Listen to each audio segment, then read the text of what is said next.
Warahmatullahi wabarakatuh. Selamat datang pada video pembelajaran kali ini. Sebelumnya, perkenalkan saya Doni, mahasiswa PPG dari LPTK UIN Kiai Haji Ahmad Siddiq Jember.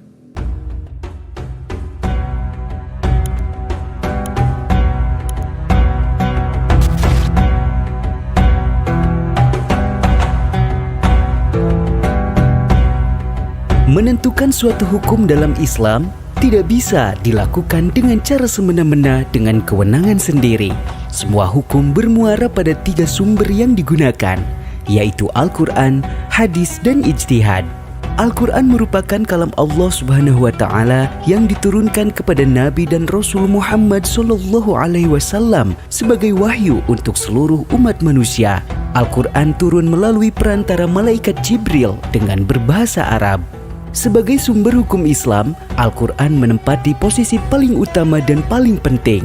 Saat menemukan masalah tentang persoalan agama, Al-Quranlah yang pertama kali harus dirujuk sebelum merujuk kepada sumber-sumber yang lain. Al-Quran merupakan pedoman hidup bagi seluruh umat manusia, tidak hanya untuk umat muslim, karena selain hukum-hukum agama Islam, tatanan hukum yang lain dan segala keilmuan sudah terkandung di dalam Al-Quran. Dalil tentang kedudukan Al-Quran terdapat di dalam Al-Quran surat An-Nisa ayat 59.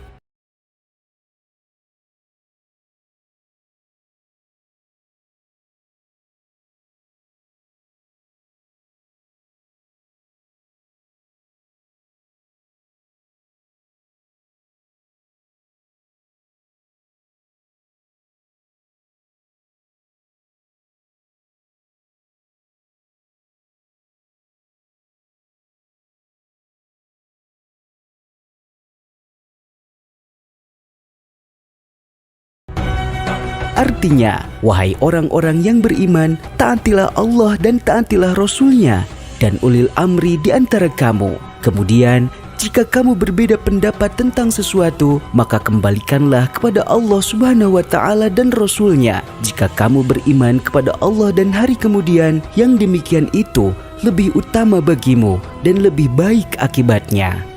Sumber hukum Islam selanjutnya adalah hadis.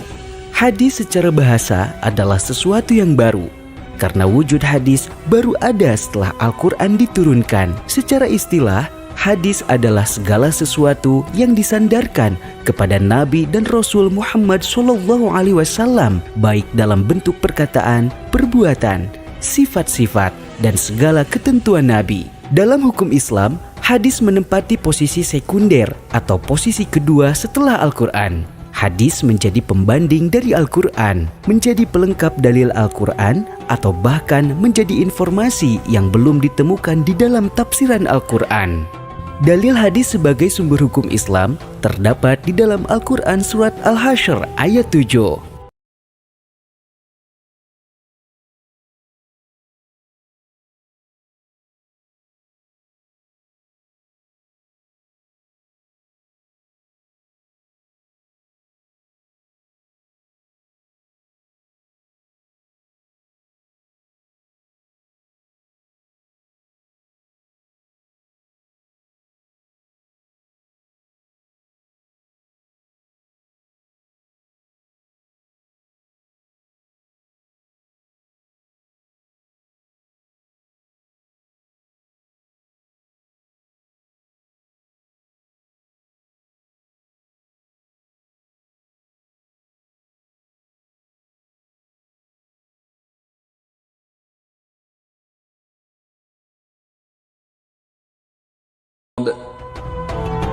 Artinya, harta rampasan dari mereka yang diberikan Allah kepada Rasul-Nya dari penduduk beberapa negeri adalah untuk Allah, Rasul, kerabat, anak-anak yatim, orang-orang miskin, dan untuk orang-orang yang dalam perjalanan, agar harta itu jangan hanya beredar di antara orang-orang kaya saja di antara kamu.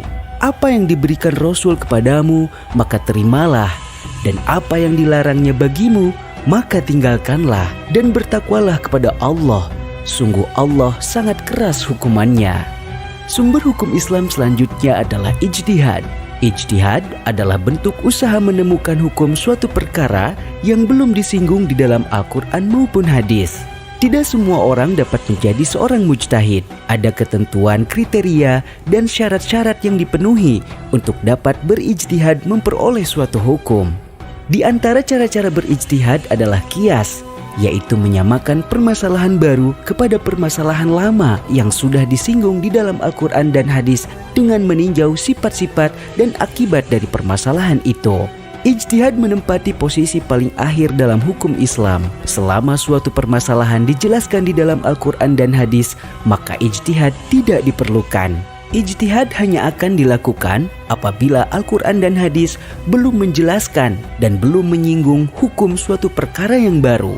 Dalil ijtihad sebagai sumber hukum Islam sebagaimana sabda Rasulullah SAW yang artinya dari Muaz, bahwasannya Nabi Muhammad SAW ketika mengutusnya ke Yaman, ia bersabda, "Bagaimana engkau akan memutuskan suatu perkara yang dibawa orang kepadamu?"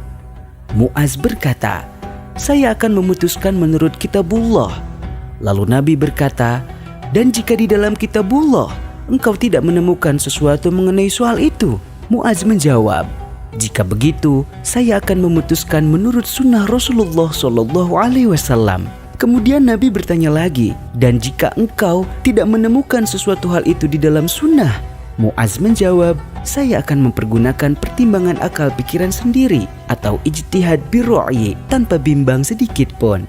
Kemudian Nabi bersabda, "Maha suci Allah yang memberikan bimbingan kepada utusan Rasulnya dengan suatu sikap yang disetujui Rasulnya." Hadis riwayat Darimi. Fungsi hadis terhadap Al-Quran menjelaskan ayat-ayat Al-Quran yang masih bersifat umum. Contohnya adalah ayat Al-Quran yang memerintahkan sholat. Perintah sholat dalam Al-Quran masih bersifat umum, sehingga diperjelas dengan hadis-hadis Rasulullah SAW tentang sholat, baik tentang tata caranya maupun jumlah bilangan rakaatnya. Untuk menjelaskan perintah sholat tersebut, misalnya, keluarlah sebuah hadis yang berbunyi, "Sholatlah kalian sebagaimana kalian melihat aku sholat." Hadis riwayat Bukhari. Fungsi hadis terhadap Al-Quran selanjutnya memperkuat pernyataan yang ada di dalam Al-Quran, seperti dalam Al-Quran terdapat ayat yang menyatakan, "Barang siapa di antara kalian melihat bulan, maka berpuasalah." Maka ayat tersebut diperkuat oleh sebuah hadis yang berbunyi, "Berpuasalah karena melihat bulan dan berbukalah karena melihatnya." Hadis riwayat Bukhari dan Muslim. Fungsi hadis terhadap Al-Quran selanjutnya menerangkan maksud dan tujuan ayat. Dalam Al-Quran surat At-Taubah ayat 34 dikatakan, "Orang-orang yang menyimpan emas dan perak kemudian tidak membelanjakannya di jalan Allah, gembirakanlah mereka dengan azab yang pedih." Ayat ini dijelaskan oleh hadis yang berbunyi, Allah Subhanahu wa Ta'ala tidak mewajibkan zakat kecuali supaya menjadi baik harta-hartamu yang sudah dizakati. Hadis riwayat Baihaqi. Fungsi hadis terhadap Al-Quran selanjutnya menetapkan hukum baru yang tidak terdapat dalam Al-Quran. Maksudnya adalah bahwa jika suatu masalah tidak terdapat hukumnya dalam Al-Quran, diambil dari hadis yang sesuai. Misalnya, bagaimana hukumnya seorang laki-laki yang menikahi saudara perempuan istrinya? Maka hal tersebut dijelaskan dalam sebuah hadis Rasulullah SAW yang artinya dari Abi Hurairah radhiyallahu an, Rasulullah SAW bersabda, "Dilarang seseorang mengumpulkan atau mengawini secara bersama seorang perempuan dengan saudara dari ayahnya, serta seorang perempuan dengan saudara perempuan dari ibunya." Hadis riwayat Bukhari. Hubungan Al-Quran, hadis, dan ijtihad. Al-Quran sebagai sumber hukum utama dan pertama dalam Islam. Segala persoalan harus merujuk dan berpedoman kepada Al-Quran, karena sudah termuat di dalamnya meskipun secara global atau umum. Memahami Al-Quran dengan benar membutuhkan penjelasan hadis dan pendapat para ulama atau disebut ijtihad. Memahami hadis dengan jelas membutuhkan penjelasan para ulama atau ijtihad. Wallahu a'lam.